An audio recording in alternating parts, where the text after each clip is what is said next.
Hey everybody, how are you doing? This is Lee Gerstmann, Charles Traynor on the Lee Gerstmann Show with Charles Traynor.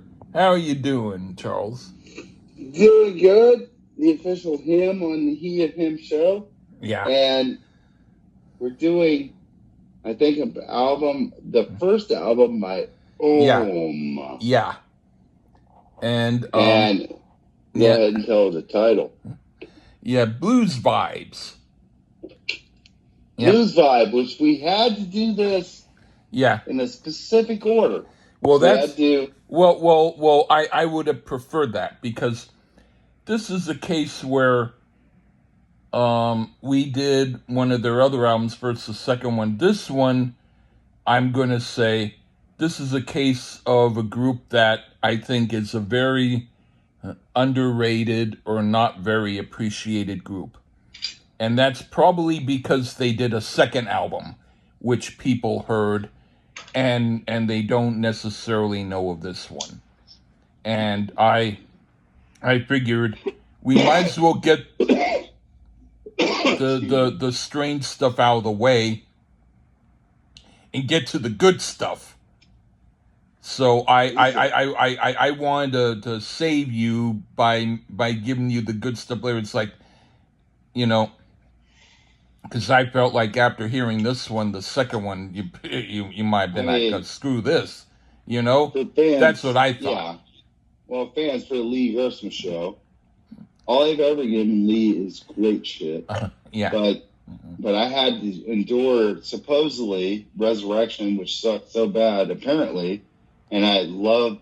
Well, I wouldn't say love, but liked every song but two. So that was kind of how I was. Chose this. Huh? Yeah. It's interesting that we had to do this in this sequence. But, well, I want to do that because I thought that the way we could talk about this aesthetically, comparing it to that. I'm not arguing. I'm just saying. Yeah, I mean, you're the Svengali. Yeah, I mean, I, if it were up to me, I would not have maybe mentioned it as much as you did, but I'm not you. So I'm glad you mentioned it as much as you did because that's you. I only mentioned it because the 22 people that may listen to the show know this dynamic. And they'll be like, that's cool. I'm just telling them the real behind the scenes thing. Well, that's okay. Yeah. Yeah. And I'm just, but what I mean is, I'm just going to say. Before you cut me off, Lee. Sorry. All right. You were like thinking, like you said, if I heard the first one first and heard the second one, I would be like, what the fuck? I don't know if I feel that way. Oh, ouch. Because all I'm going to say. I don't know if I feel that way. Yeah. All I'm going to say is, with me, when I first heard this group, I heard this album first. And then when I heard the second one, what I do is I'm the kind of guy who's like, you hear this, now hear this. So that was sort of my attitude about that.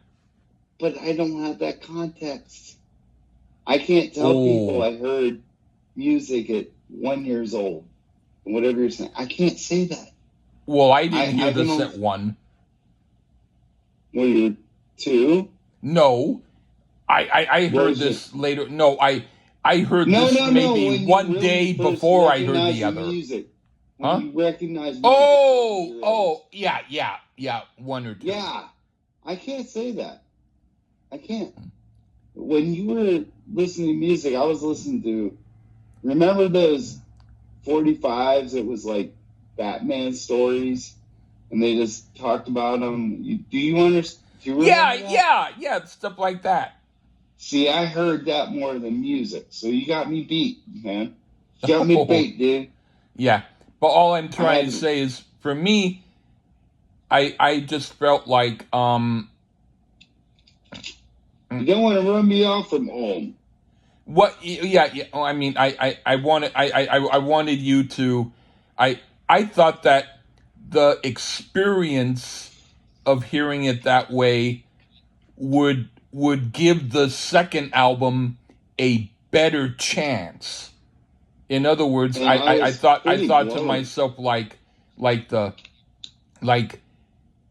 having sweets before having a lemon will give the sweets a better chance to I totally hear taste. you. Yeah. But I totally hear you, but but you might once not again, feel I mean, you might not feel the same. you're scarred off being on Freeform. I get it. All right, man. Let's get into this one. All right, that's I like your Irish biting wit.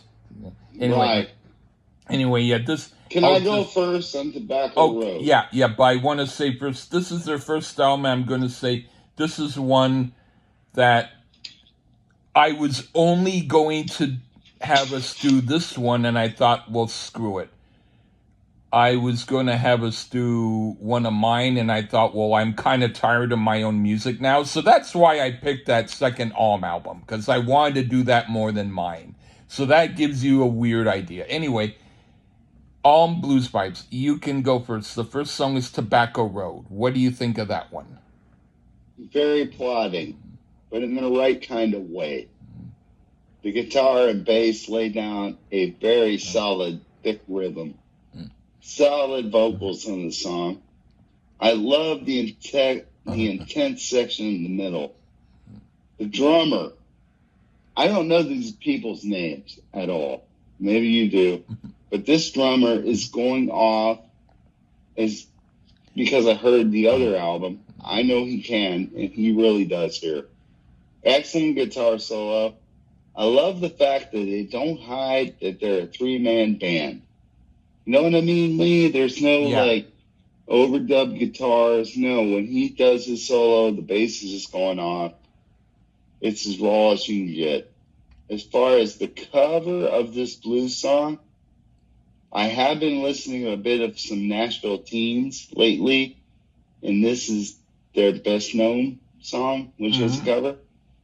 And I hear a little influence on this version, but I actually prefer this version to theirs. A pretty fine cover here. Right on. I like this. It's somewhat of a unique approach with the slow, cool mood of the first part and how it builds in intensity and speed. I do think they needn't speed it up as fast as they did, but I still don't mind it because it shows how the band can play, and it's like an introduction to the other songs to come, which I like somewhat better than this song, but I still do like this song. Okay, now for Mississippi Mud. This is very cool. Cactus did songs like this, but I like how Alm does this type of music more than Cactus. It's a good song and I dig it. What do you think? This is about as bluesy as you can get here, especially in the beginning. The harmonica is excellent. One of my favorite drummers is this guy. Whoever the Ohm drummer is, he's awesome. Not a lot to this lyrically, which is fine. You don't always have to tell a profound story for me to work. Fantastic guitar solo here. This band is on fire on the track. Very, very good blues song right here to my old untrained ears. Right on. What do you think of Bay Bridge Blues? Interestingly, a blues song about the California Bay Area. Well, it makes sense because they're from San Fran. The guitar riff is pretty original. I wish I could find these type of chords. It's almost a bit jazzy, but definitely in the blues mode. Again, this drummer is the highlight for me. He is locked in and keeps this propel along. The section with the outstanding guitar solo is the highlight but the drummer is way badass. I have to keep telling, this drummer is awesome. You'd have to hear it to believe it. Good luck finding it. Overall, it's a bit generic lyrically, but musically, it's pure blues fire here. So I can get with this all day, Lee. Right on. Another good song. I like how they play. They don't sound like any other band. They have their own sound, and I like that. And this song is a winner. Okay, Yeah. now for Chilly Woman. This is great. I could imagine Jimi Hendrix doing a cover of it. The guitar playing especially is great, and the song is enjoyable. It's right on. What do you think? Uh-oh. Oh. So far, one of the more up-tempo songs on the record.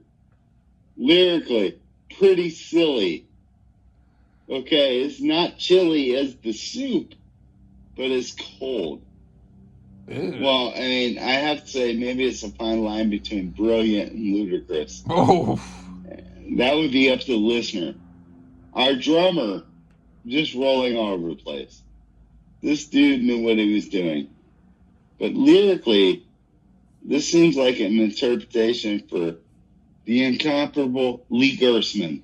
Oh. Handed him an ear of corn?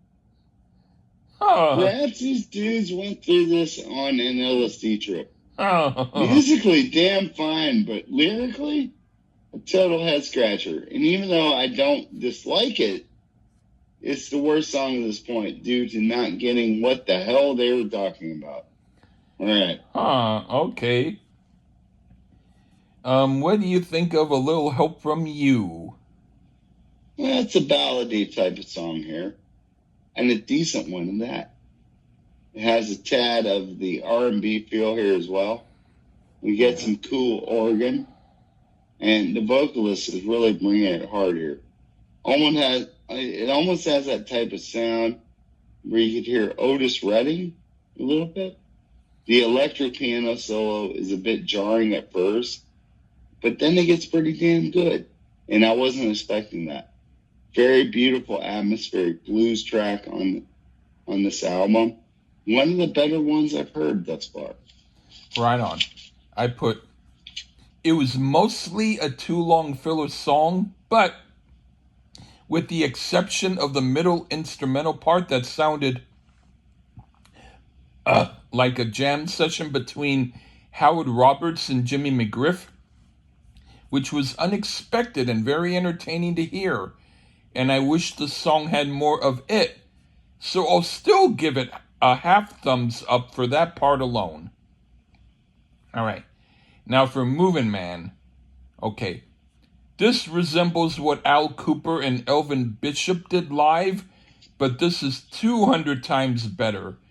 And it would have made Al Kooper and Elvin Bishop not even attempt what they were doing. It's one of the best songs on the album. What do you think? Now here we go. Good old 12-bar blues. Piano laying down the foundation, guitar just going off over that. Our drummer here decided to chill out and just lay down basic beats. This one would go down great in any blues club. And it's about as perfect as a blues rock song as I've ever heard. And yes, I've heard a few in my day. This one would actually put Zeppelin to shame a little bit into my ear. Excellent cut right here. Maybe the best one on the album. Right on. What do you think of You Can't Hide? We go out with one that is probably the most conventional rock sounding to my ears. Definitely has a blues influence, but more of an original type sound. Well, an original in the Cream type sense, which had a more rock feel to their sound as far as blues goes. It's definitely cool, but could have been shaved down a bit. That's about my only complaint. And as far as this album, overall, a very solid blues rock album, with one exception of Old Chilly Woman. But if you're into blues albums, good luck finding it. Hit up Lee. But if you can, check it out. Right on. This is the best song on the album. I love the riff and the energy and everything about it. It's awesome and gets 4 thumbs up from me. And I think that now that we reviewed both, I have to say, I feel like this was an album where, mostly with a few filler parts, mostly a really great, solid, good blues group who then kind of did some of the same stuff on a second album, but I feel like they kind of went over the rails on the second album. And if they had continued in this vein, I think this was one hot, good blues rockin' group. That's what I think. Yeah. Well, I enjoyed it too. I enjoyed both Ohm albums, Yeah. with the exception of a couple tracks. Yeah. Unfortunately, he only made 2 records.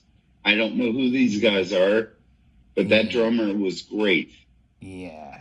So, but once again, Lee, thanks for turning me on to something cool. I got the 2 records here, so right on. Check out some Ohm, folks, except when they got all monkish. Yeah. But, okay. Well, this is Lee Gerstmann, and thank you again, Charles, and thank you everyone who's listening.